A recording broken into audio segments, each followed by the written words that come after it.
নমস্কার, CNN 24 সান্ধ্যকালীন সংবাদে আমি অভিষেক পাল আপনাদের সবাইকে স্বাগত জানাচ্ছি। বিস্তারিত খবরে যাওয়ার আগে প্রথমে চোখ রাখবো আজকের বিশেষ খবরে। একবার দেহ ব্যবসাকে কেন্দ্র করে রাতে শিলচর সেকেন্ড লিংক রোডে উত্তপ্ত, মুখিরানী সহ 3 যুবক ও যুবতী আটক।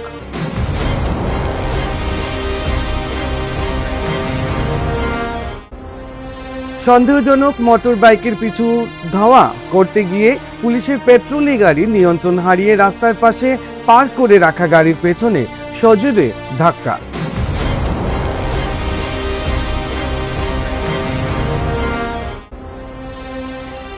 পাচার রুখতে নদীতে নামলো স্পিড বোট, চলতি বছরের উদ্ধার কোটি কোটি টাকার সামগ্রী।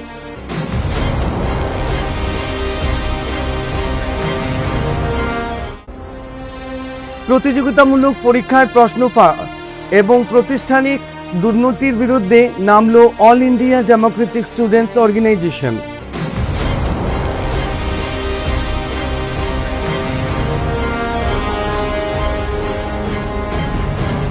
এবারে বিস্তারিত খবর। দেহ ব্যবসাকে কেন্দ্র করে রাতে শিলচর সেকেন্ড লিংক রোডে উত্তপ্ত পরিস্থিতি। স্থানীয় জনতা ও পুলিশের অভিযানে বিশাল দেহ ব্যবসা চক্রের পর্দাফাশ। অভিযান চলাকালীন পুলিশ ও আম জনতাকে দা দিয়ে আক্রমণের চেষ্টা। দেহ ব্যবসার সঙ্গে জড়িতদের গ্রেফতার 3 যুবতী ও 3 যুবক সহ চক্রের মূল হোতা এক মহিলা। স্থানীয় জনতা ও পুলিশের যৌথ অভিযানে উচ্ছেদ করা হয় একটি বিশাল দেহ ব্যবসা চক্র। অভিযোগ অনুযায়ী শিলচরের সেকেন্ড লিংক রোডের 14 নম্বর লেনের একটি আবাসিক বাড়িতে দীর্ঘদিন ধরে একটি বড় সেক্স র্যাকেট চলছিল। দিন দুপুরে ওই বাড়িতে সন্দেহভাজন যুবক যুবতীদের আনাগোনা এবং অবৈধ কার্যকলাপ বৃদ্ধি পাওয়া স্থানীয় মানুষ অতিষ্ঠ হয়ে উঠেছিলেন। স্থানীয় লোকজনের আগেও বেশ কয়েকবার প্রতিবাদ করেছিলেন, কিন্তু বাড়ির মালিক এতে কোনো গুরুত্ব দেননি, বরং দিন দিন এই অবৈধ ব্যবসা আরো সক্রিয় হয়ে উঠেছিল। অবশেষে রাতে কোনো উপায় না দেখে স্থানীয় পুরুষ ও মহিলারা একত্রিত হয়ে ওই বাড়িতে অভিযান চালান। একই সময়ে ঘটনার খবর পেয়ে স্থানীয় পুলিশের একটি দলও ঘটনাস্থলে উপস্থিত হয়। পুলিশ ও জনতা বাড়িতে প্রবেশ করার চেষ্টা করতেই ভেতরে থাকা কয়েকজন মহিলা ধারালো অস্ত্র ও দা উঁচিয়ে আক্রমণ করার চেষ্টা করে, কিন্তু পুলিশ ও স্থানীয় জনতার তৎপরতায় অপরাধীদের এই চেষ্টা ব্যর্থ হয়। পুলিশ জোরপূর্বক বাড়িতে প্রবেশ করে অসামাজিক কাজে লিপ্ত থাকা অবস্থায় 3 যুবতী ও 3 যুবককে হাতে নাতে গ্রেফতার করে। এই যে এইরকম কাহিনী চলে, আজকে আমরা ছেলে মেয়ে বড় এরা পড়াশোনা করে, ওখান ছেলে তো আমার গরম হয়ে গেছে, তার আমি বড় সামলাইতে পারলাম না। এই পর্যন্ত তারা উরুস তুলি তারা করে ওইটা ওখানে আপনাদের কাছে আমরা বিচার দিলাম, আপনারা বিচার করো নিটা, আর এরা এইখান থেকে সরাইতাম নিয়ে কিছু নিয়ে বাড়ি পুরাইও। আজকে দেখো আমরা অতটা খবর ভারতেও বেটে ডরাইছে না ডরাইও মানুষ আনছে। ওখানের মূর্তে 3টা ছেলে একটা মেয়ে ধরা খাইছে, ওখান গাড়িটা লইয়া গেছে। গাড়িটা আমরা এখানে আটকাইছিলাম, গাড়িটা তারা পুলিশে ছাড়ি দিয়েছেন, কইছেন থানা যার কইয়া লইয়া গেছে। হ্যাঁ পুলিশ তাই না নাইছেন ফোন কইরা, আমরা পুলিশে নাইছি না। মানুষ দরাত পড়ছে গতিকে পুলিশ আনছে, এরা উবাইয়া দেখছে, দেখিয়া এরিয়া গরম আই গেছে, ওখান পুলিশে গাড়িটা ছাড়ি দিছে। কেন পুলিশে গাড়ি ছাড়তো? আমরা এরা সাজা চাই শাস্তি চাই। আমরা এখান থেকে এরা উচ্ছেদ করতাম, এখানে রাখতাম নাই বাড়ি তো আর আমরা দিলে ভাড়া থাকতে পারবো মানে দিন মজুরি কাম কইরা খাইতো, আর এই রকম বিজনেস করে খাইতো। এটা আপনারা নিয়ম নেই কই, এটা নিয়ম নেই কই না। আমরার ছেলেরা আপনারা কাজ কইরা খাইতো, আর এইখানে গুন্ডামি কইরা খাইতো ভাড়ার মধ্যে। বুঝছি এখন তো সব আমরা সব আইছি, ভাড়া সব আইতো না, আমরা তো সব আছি, আমরা শাস্তি চাই। রবিবার গভীর রাতে শিলচরের মেহেরপুর এলাকায় নিয়মিত টহলদারির সময় সন্দেহজনক একটি মোটর বাইককে থামানোর চেষ্টা করে শিলচর পুলিশের পেট্রোলিং দল। মোটর বাইকটি 3 জন আরোহী ছিলেন, তবে পুলিশের থামার সংকেত উপেক্ষা করে তার দ্রুত গতিতে পালিয়ে যাওয়ার চেষ্টা করলে পুলিশ তাদের পিছু ধাওয়া করে। ধাওয়ার এক পর্যায়ে অতিরিক্ত গতির কারণে মোটর বাইকটি নিয়ন্ত্রণে হারিয়ে মেহেরপুরের গ্রেসওয়েল হাসপাতালের বিপরীতে অবস্থিত একটি দোকানের শাটার ভেঙে ভিতরে ঢুকে পড়ে। তবে দুর্ঘটনার পর মোটর বাইকে থাকা 3 জনেই ঘটনাস্থল থেকে পালিয়ে যেতে সক্ষম হয়। এদিকে পিছু ধাওয়া করা পুলিশের পেট্রোলিং গাড়িটিও নিয়ন্ত্রণ হারিয়ে রাস্তার পাশে পার্ক করে রাখা একটি গাড়ির পেছনে সজোরে ধাক্কা মারে। ধাক্কার জেরে পার্ক করা গাড়িটি ছিটকে গিয়ে একটি বৈদ্যুতিক খুঁটিতে আঘাত করলে খুঁটিটি ভেঙে দুই টুকরো হয়ে যায়। এতে পার্ক করা গাড়িটি এবং পুলিশের প্যাট্রোলিং গাড়ি উভয়ই ব্যাপক ক্ষয়ক্ষতি হয়। জানা গেছে ক্ষতিগ্রস্ত পার্ক করা গাড়িটির মালিক বিশিষ্ট আইনজীবী তুহিনা বিশ্বাস। তবে স্বস্তির বিষয়, এই পুরো ঘটনায় পুলিশ সদস্য সহ কেউ আহত হননি। ঘটনার পর পুলিশ ঘটনাস্থলে পৌঁছে তদন্ত শুরু করেছে। পাশাপাশি পালিয়ে যাওয়া 3 মোটরবাইক আরোহীর পরিচয় শনাক্ত করে তাদের গ্রেফতারের লক্ষ্য তল্লাশি চালানো হচ্ছে। এখন রাত্রে কটা বাজে টাইম? 3:30 এক্স্যাক্টলি। এটা বোধহয় ঘটনাটা 2:30 হবে না? 2:30 আমার বাসা এটা। This is my house, just opposite to Gracewell hospital. এই যে গ্রেসওয়েল হসপিটালের জাস্ট অপোজিটে রাত্রে বাজে 2:30টার সময় হয়তো হঠাৎ আমার যে সিকিউরিটি গার্ড চিৎকার দিল, তাড়াতাড়ি আসেন ম্যাডাম, নিচে কি হয়ে গেছে। This is the vehicle.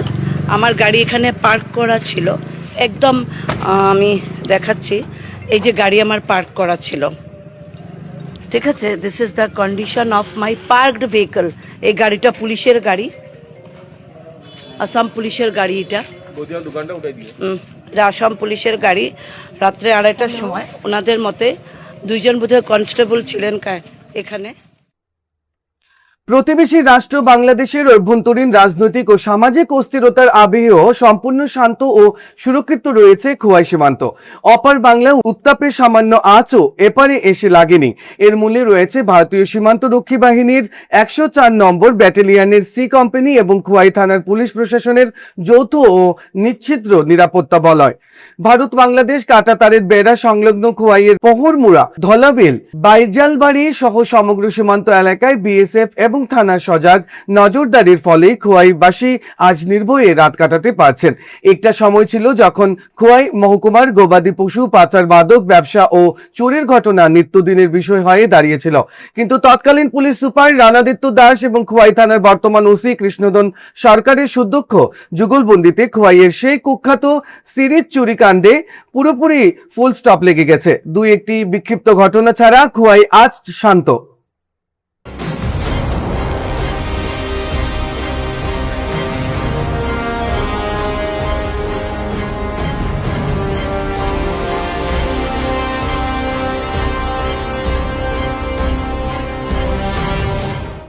দেশ জুড়ে একের পর এক প্রতিযোগিতামূলক পরীক্ষার প্রশ্নপত্র ফাঁস এবং প্রতিষ্ঠানিক দুর্নীতির বিরুদ্ধে এবার তীব্র গণ আন্দোলনে নামলো All India Democratic Students Organisation. সারা দেশের সাথে সঙ্গতি রেখে করিমগঞ্জে প্রতিবাদী কার্যসূচি রূপায়ণ করা হয়। শ্রীভূমির অনুকূল সাগরের প্রাঙ্গণ মুখরুতি হয়ে উঠে শিক্ষার্থীর ক্ষোভ এবং প্রতিবাদী স্লোগানে। সংগঠনের করিমগঞ্জ জেলা কমিটির উদ্যোগে সর্বভারতীয় ছাত্র সংকল্প দিবস উপলক্ষে এই ছাত্র বিক্ষোভ কর্মসূচির আয়োজন করা হয়। সরকারি শিক্ষা ব্যবস্থা রক্ষা করা, দুর্নীতির আখড়া ন্যাশনাল টেস্টিং এজেন্সি অবিলম্বে বাতিল করা, কেন্দ্রীয় শিক্ষামন্ত্রী ধর্মেন্দ্র প্রধানের পদত্যাগ, শিক্ষা ব্যবস্থা ধ্বংসের চক্রান্ত রুখে দাঁড়ানো ইত্যাদি স্লোগানের ধর্ণা চত্বর উত্তাল করে দেন প্রতিবাদকারীরা। উপস্থিত ছাত্র তথা জনসাধারণের সম্মুখে বক্তব্য রাখতে গিয়ে এআইডিএস এর রাজ্য সম্পাদক মণ্ডলীর সদস্য পল্লব ভট্টাচার্য বলেন, আমরা ছাত্র সংগঠন এআইডিএস এর পক্ষ থেকে গোটা দেশে আজ ছাত্র সংকল্প দিবস পালন করছি। তার কারণ হচ্ছে আপনারা দেখতেই পাচ্ছেন যে নিট পরীক্ষা, প্রতি বছর নিট পরীক্ষায় প্রশ্নপত্র লিক হচ্ছে এবং একটা ছাত্র নিট পরীক্ষা প্রস্তুতি করতে গিয়ে মধ্যবিত্ত সাধারণ গরিব ঘরের ছেলেমেয়েরা কোচিং নিতে গিয়ে অনেক টাকা খরচ করে এবং যখন পরীক্ষার সময় আসে, একটা ছাত্র যখন পরীক্ষা দিতে যায় তার পরীক্ষার একটা 2 বছর ব্যাপী একটা প্রিপারেশন থাকে। সেই পরীক্ষার জন্য প্রিপারেশন নিয়ে যখন সে পরীক্ষা দিতে যাচ্ছে তখনই শোনা যায় যে পরীক্ষার প্রশ্নপত্র লিক হয়ে গেল।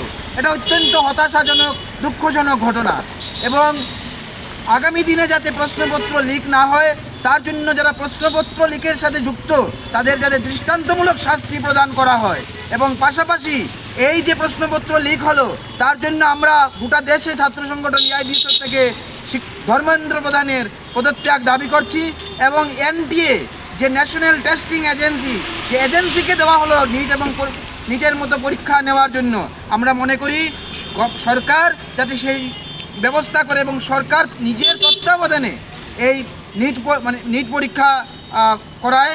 কারণ আমরা মনে করি ন্যাশনাল টেস্টিং এজেন্সি যদি থাকে তাহলে আবারও প্রশ্নপত্র লিক হবে, এবং তাই আমরা 3টি দাবি করছি যে ধর্মেন্দ্র প্রধানের পদত্যাগ, ন্যাশনাল টেস্টিং এজেন্সির বাতিল করা এবং পাশাপাশি সরকারি শিক্ষা ব্যবস্থাকে আরও শক্তিশালী করা। এবং এই দাবি নিয়েই আমরা ছাত্র সংগঠন এআইডিএসও আজ গোটা দেশে আমরা ছাত্র সংকল্প দিবস পালন করছি। আজকের সংবাদ এখানে শেষ করছি। নমস্কার।